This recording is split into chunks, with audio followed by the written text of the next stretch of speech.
నమస్తే. ఈరోజు ఆలయ దర్శనంలో భాగంగా మరో భద్రాద్రిగా పేరొందిన వల్మిడి సీతారామచంద్ర స్వామి ఆలయంలో ఉన్నాము.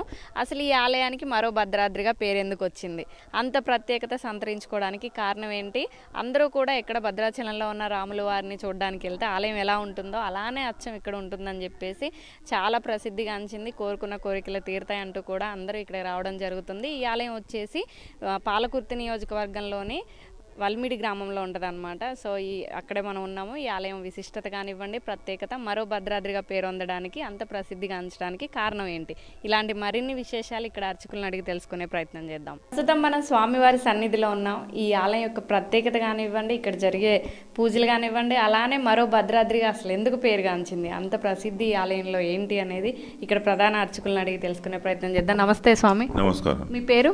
నా పేరు చక్రవర్తుల కళ్యాణ సుందరాచార్యులు, శ్రీ సీతారామచంద్ర స్వామి ఆలయ ప్రధాన అర్చకులు, జనగామ జిల్లా పాలకుర్తి మండలం ఓలిమిడి గ్రామంలో స్వయంభుగా వెలిసిన సీతారామచంద్ర స్వామి ఆలయం. ఆ స్వయంభులు అంటే ఇక్కడ అసలు ఈ ఆలయానికి మరో భద్రాద్రిగా పేరు వచ్చింది, అంత ప్రత్యేకత ఏంటండి ఈ ఆలయం యొక్క ప్రత్యేకత? అయితే ఇది అసలు ఈ గ్రామం పేరు వాల్మీకాపురం. అది రాను రాను ఒలిమిడి అయింది. ఒలిమిడి అంటే లవకుశుల జన్మస్థలం. వాల్మీకి రామాయణ రాసిండు, మునులు తపస్సు చేసిండ్రు. ఈ ఆలయం ఇక్కడ ప్రతిష్ఠ చేయబడింది. ఈ ఆలయం సుమారుగా ఒక 18 నెలలు, ఇక 18 నెలల కిందట ఆలయం ప్రతిష్ఠ చేయబడింది. ఈ ఆలయంలో ఇక్కడ రాముని పాదాలు ఉన్నాయి. రాముని పాదాల మీద ఈ దేవాలయం నిర్మించినారు. ఇది ప్రతిష్ఠ దేవాలయం. దీని పక్కనే స్వయంభూ ఆలయం ఉంది. అది త్రేతాయుగం నాటిది, కాకతీయుల కాలం. ఆ గుండాన్ని పాలగుండం అంటారు. కోనేరును పాలగుండం. ఆ పాలగుండంలో స్వయంగా సీతారామ లక్ష్మణులు వెలిసినారు. మంచి ఏప్రిల్ మేలలో కూడా నీళ్లు ఉంటాయి. నీళ్ళు ఎండిపోయిన రోజులు ఎప్పుడూ లేవు. ఎంతటి ఎండాకాలం అయినా కరువు ఉన్నా కానీ అక్కడ ఖచ్చితంగా నీళ్లు ఉంటాయి. ఎంత కరువు ఉన్నా కూడా నీళ్లు ఉంటాయి. అక్కడ ఆల్వార్లు అనేవి ఉంటాయి. ఆల్వార్లు 12 మంది ఆల్వార్లు, పండిత ఆల్వార్లు అంటారు. అది స్వయంభు మొదటి నుంచి ఉన్నది. ఇది ప్రతిష్ట గావించింది. అది ఇక మునులు తపస్సు చేసిన మునులగుట్ట అనేది పెద్ద గుట్ట అంటారు. అది మునులు తపస్సు చేసింది. ఆ మునులగుట్టలో మునులు తపస్సు చేసింది. ఇక్కడ జీడిగుండం ఉంది. మన ప్రతిష్ట చేసిన దేవాలయం పక్కన మునులగుండం.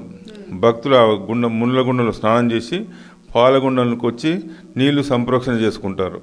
ఇక్కడ ప్రతి సంవత్సరం చైత్రశుద్ధ పంచమి మొదలు పౌర్ణమి వరకు 11 రోజులు బ్రహ్మోత్సవాలు మహావైభవపేతంగా జరుగుతాయి. శ్రీరాముని కళ్యాణం కూడా బాగా జరుగుతుంది. భక్తులు కూడా అధిక సంఖ్యలో పాల్గొంటారు. అయితే ఇక్కడ ఉన్న భక్తులు కోరుకున్న కోరికలు, ఆరోగ్యం సరిగా లేకున్నా, వ్యవసాయం ఉన్నా, ఉద్యోగం కావాలన్నా, వివాహాలు కావాలనుకున్నా మొక్కుకుంటారు. ముడుపులు కూడా కడుతుంటారు. అంటే ఎక్కడో ఉన్న భద్రాచలం స్వామివారిని దర్శనంకి వెళ్ళకుండానే ఇక్కడ స్వామివారిని చూసి కోరుకుంటే కోరికలు నెరవేరుతాయి. అలానే మరో భద్రాద్రిగా పేరు పొందుతుంది. భద్రాద్రి దక్షిణ అయోధ్యగా పేరుంది. అట్లా వాల్మీకి రామాయణ రాశాడు కాబట్టి ఇది మొత్తం ఇది ఒక 30-40 ఎకరాలలో వాల్మీకి ఆశ్రమం, వాల్మీకి క్షేత్రం. ఈ వాల్మీకి క్షేత్రంలో ఈ రాముల వారు వెలిసినారు. రాముడు నడయాడిన ప్రాంతం ఇది. ఇక్కడ కాబట్టి భక్తుల నమ్మకం, విశ్వాసం కాబట్టి వారి నమ్మకాన్ని కూడా వారికి అనుకున్న కోరికలు నెరవేరుస్తున్నారు. కాబట్టి ఇది కొంతమందికి, చాలామందికి కూడా నమ్మకం ఉంది. కాబట్టి ఇక్కడికి వచ్చి కోరికలు, పూజలు చేసుకుంటారు.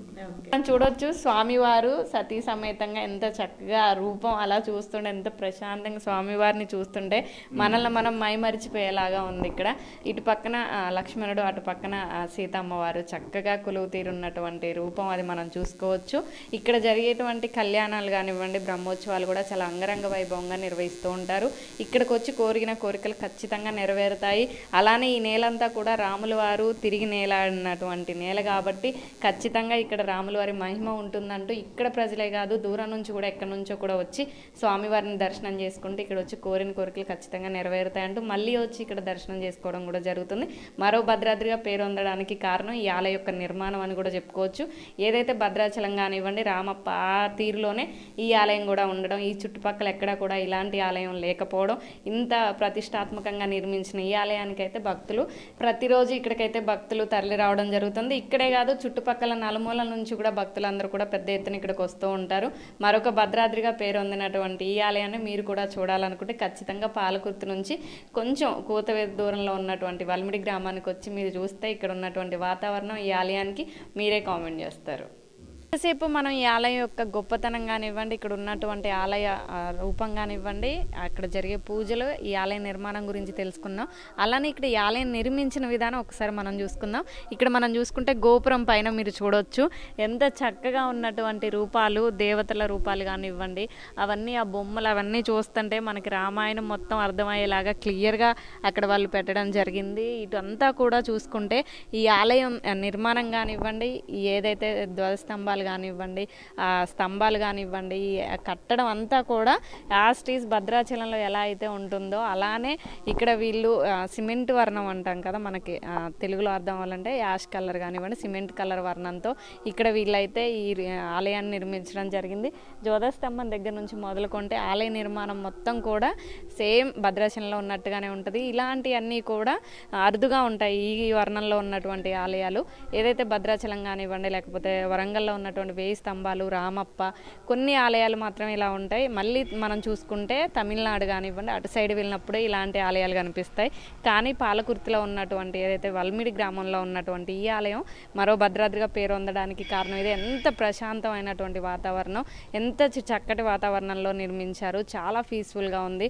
నిజంగా ఖచ్చితంగా ఇక్కడికి వచ్చిన వారు చాలా మనశ్శాంతిగా ఇక్కడికి వచ్చి చాలా రిలాక్స్ అంటే అందరూ టెన్షన్ లైఫ్లో ఇప్పుడు ఉన్నటువంటి బిజీ లైఫ్లో ఖచ్చితంగా ఈ ఆలయానికి వస్తే చాలా రిలాక్సేషన్ అనేది మనసుకు ప్రశాంతత అనేది ఖచ్చితంగా దొరుకుతుంది. ఎందుకంటే గుట్టల మధ్యన చుట్టూ నలువైపులా కూడా ఇక్కడ పంట పొలాలు కానివ్వండి. ఇంకొక ప్రత్యేకత అంటే ఈ ఆలయానికి చుట్టూ నలువైపులా కూడా 4 ద్వారాలు ఉన్నాయన్నమాట. మనం చూసుకున్నట్టయితే ఇటు ముఖాన ఒక ద్వారం ఉంటుంది, అలానే నలువైపులా గుడి స్వామివారికి కుడి పక్కన ఎడమ పక్కన వెనక భాగం అంతా కూడా ఈ ద్వారాలు అనేవి 4 నిర్మించడం జరిగింది. ఇటు ఈ ద్వారం చూసుకుంటే మనము కృష్ణుడు ఇక్కడ ఉన్నట్టుగా ఈ ద్వారం మీద ముఖద్వారంలో ఉన్నాయి. అటువైపు కూడా కృష్ణుడే. ప్రతి గోపురానికి ఎంట్రన్స్లో ఉన్నటువంటి ఏదైతే ఉంటుందో దాని మీద కృష్ణుడి రూపాన్ని అయితే ఉంచడం జరిగింది. ఇక్కడ కట్టినటువంటి నిర్మాణం అయితే చాలా అద్భుతమైన నిర్మాణం అని చెప్పాలి. మన తెలుగు సంస్కృతి సాంప్రదాయాలు కానివ్వండి, ఆలయ నిర్మాణంలో మనకు సంబంధించిన పండగలు కానివ్వండి, ఏదైతే దేవుడికి సంబంధించినటువంటి రామాయణం కానివ్వండి, ఇవన్నీ ఉట్టిపడేలాగా ఇక్కడ వీళ్ళు నిర్మించడం అయితే ఈ ఆలయం ప్రత్యేకత అని చెప్పుకోవాలి. ఇక్కడ మనం చూసుకున్నట్టయితే సీతారామచంద్ర స్వామి వాళ్ళు ఎక్కడైతే ప్రతిష్ఠించబడ్డారో అక్కడ నుంచి ఇటు పక్కన మనం కుడి పక్కన చూసుకుంటే ఇక్కడ స్వామివారు శివలింగం స్వయంభూగా వెలిసినటువంటి ఆలయం ఇక్కడ ఉందన్నమాట.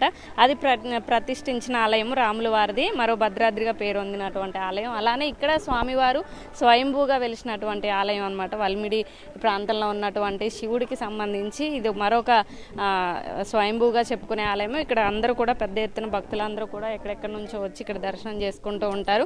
ఖచ్చితంగా పాలకుర్తి వస్తే కనుక వల్మిడి వచ్చి ఈ ఆలయం చూడకుండా ఎవరు వెళ్ళినా కూడా ఎందుకు ఆలయానికి వెళ్ళలేదా అనే మిస్ అయ్యన్న ఫీలింగ్ ఖచ్చితంగా కలుగుతుంది. అంత మంచి వాతావరణంలో ఈ ఆలయ నిర్మాణం అయితే ఉంది. ప్రస్తుతం మనం గర్భగుడి దగ్గర ఉన్నాం అనమాట. ఇక్కడ స్వామివారు స్వయంభూగా వెలిసినటువంటి ఆకారాన్ని మనం చూసుకోవచ్చు.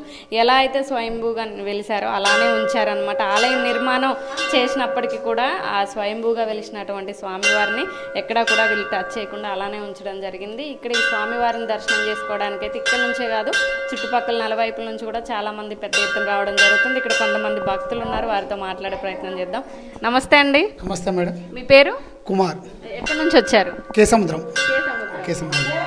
మీరందరూ ఇక్కడ ఒకటే కుటుంబం వచ్చిన వాళ్ళందరూ? అంటే లేదండి, వేరే వేరేగా వచ్చాము. ఒకే విలేజ్ నుండి వచ్చాము చూద్దామని. ఒకే విలేజ్ నుంచి.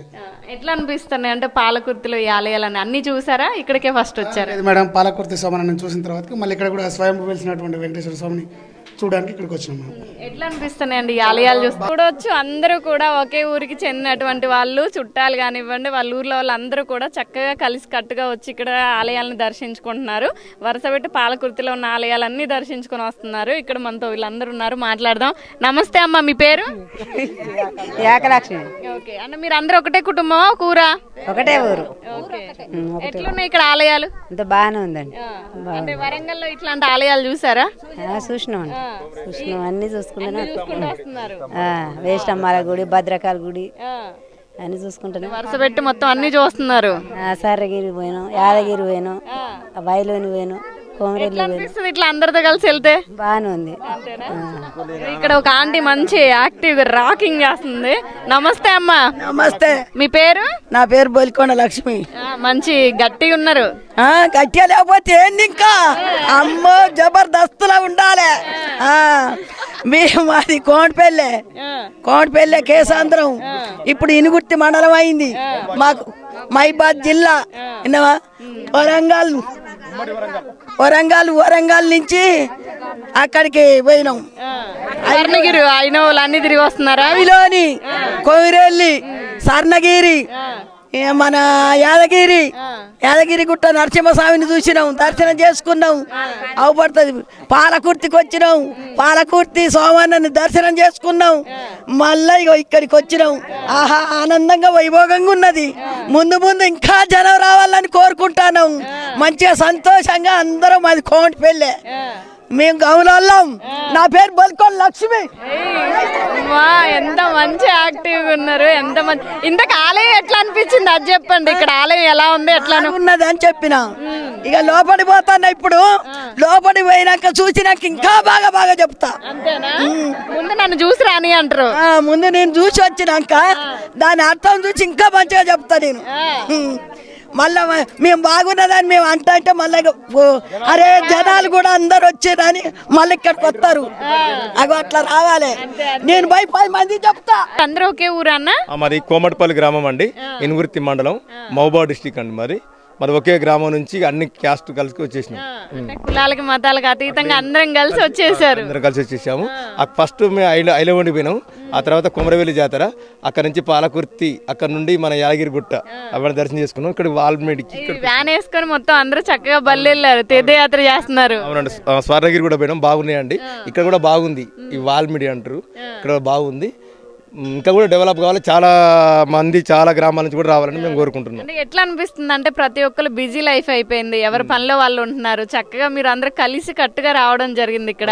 ఎట్లా అనిపించింది ఈ ట్రిప్ మీకు? చాలా చాలా హ్యాపీ ఉందండి. వెరీ హ్యాపీ అనిపించింది. అందరూ ఇట్లా కలిసి ఉండాలని కోరుకుంటున్నారా? అవునా, భగవంతుని ఎల్లవేళ కోరుకుంటున్నాం అండి. చాలా బాగుంది డెవలప్ అన్నా. ఇట్లా కలిసి రావాలని ఎప్పటికీ. అంటే కలిసి ఉంటే కలదు సుఖం అని అందుకే అన్నారు కదా పెద్దోళ్ళు. ఎట్లా అనిపిస్తుంది ఈ ఆలయాలన్నీ? అన్ని ఆలయాలు మంచి సంతోషం అనిపిస్తుంది. ఎక్కడికి పోయి ఐలోనికి పోయినాం, కుమరిల్లికి పోయినాం, యాదగిరి, స్వర్ణగిరి, పాలకుర్తి, ఈ ఆల్మిటి, ఇవన్నీ తిరిగినాం. సంతోషంగా ఉన్నది మాకు. ఇప్పుడు ఇంటికాడ పనులన్నీ మర్చిపోయినాం. అంత సంతోషంగా ఉంది దేవుని చూస్తుంటే మీకు. మా మొక్కజొన్న కానుకున్నారు, కూతులు ఎత్తిండే ఉన్నాయి. అన్ని మర్చిపోయారు, స్వామివారి దర్శనం చేసుకుంటున్నారు.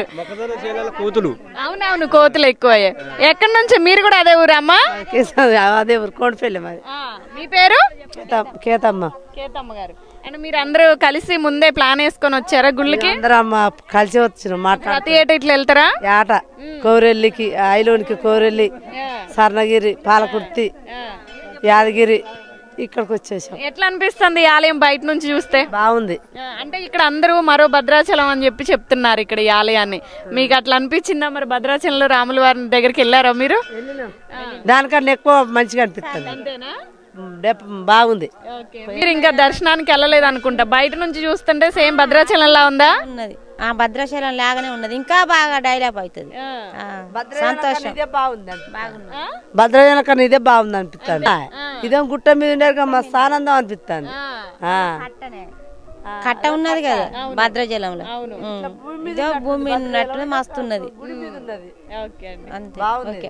చూస్తున్నారు కదా, వచ్చిన వాళ్ళందరూ కూడా చుట్టూ 4 వైపులా కూడా పంట పొలాలు ఉన్నాయి. గుట్ట మీద ఈ రాముల వారి ఆలయం ఉండడం, ఇక్కడ వీళ్ళు వచ్చినటువంటి వాళ్ళే కాదు, వచ్చే ప్రతి భక్తులు కూడా అలానే హ్యాపీగా ఫీల్ అవుతారు. ఎందుకంటే ప్రతి ఆలయాలు మనకి కింద నేల మీద ఉండడం సాధారణంగా చూస్తుంటాం, కానీ గుట్టల మీద ఆలయాలు అనేది తిరుపతి కొండ మీద కానివ్వండి, ఎక్కడెక్కడో కొన్ని ప్లేసుల్లో ప్రత్యేకమైన స్థలాల్లో ఉంటాయి. అలాంటిది ఇక్కడ ఈ నిర్మాణం అయితే వచ్చిన భక్తులందరినీ కూడా ఆకట్టుకుంటుందని చెప్పుకోవాలి. చూశారు కదా ఈ ఆలయం యొక్క విశిష్టత కానీ, ఇక్కడ స్వామివారిని ప్రతిష్ఠించిన విధానం, అలానే పక్కనున్నటువంటి శివలింగం కూడా స్వయంభూగా వెలిసినటువంటి ఆలయం. ఇలా ఎన్నో ప్రత్యేకతలు కలిగినటువంటి గ్రామమే వల్మిడి. ఈ వల్మిడిలో ఎంత చక్కటి రాముల వారి ఆలయం కానివ్వండి, అటు స్వయంభూగా వెలిసినటువంటి శివలింగం కానివ్వండి, ఇలా ఎన్నో ప్రత్యేకతలు ఉన్నాయన్నమాట. వల్మిడి అనగానే ఇంక నుంచి అందరికీ కూడా భద్రాచలం రాముల వారి ఆలయం ఎలానో మరో భద్రాద్రిగా పేరు పొందడానికి గల కారణం కూడా ఈ ఆలయం యొక్క నిర్మాణం, ఇక్కడ జరిగేటువంటి ప్రత్యేక పూజలు అనే చెప్పుకోవాలి. మీరు కూడా చూసారు కదా, ఎక్కడెక్కడి నుంచో ఇక్కడికి వచ్చి స్వామివారిని దర్శనం చేసుకొని వెళ్తున్నారు. ఖచ్చితంగా ఇక్కడ ప్రతి ఒక్క భక్తులు కూడా రావాల్సిందిగా మనం కూడా కోరుకుందాం.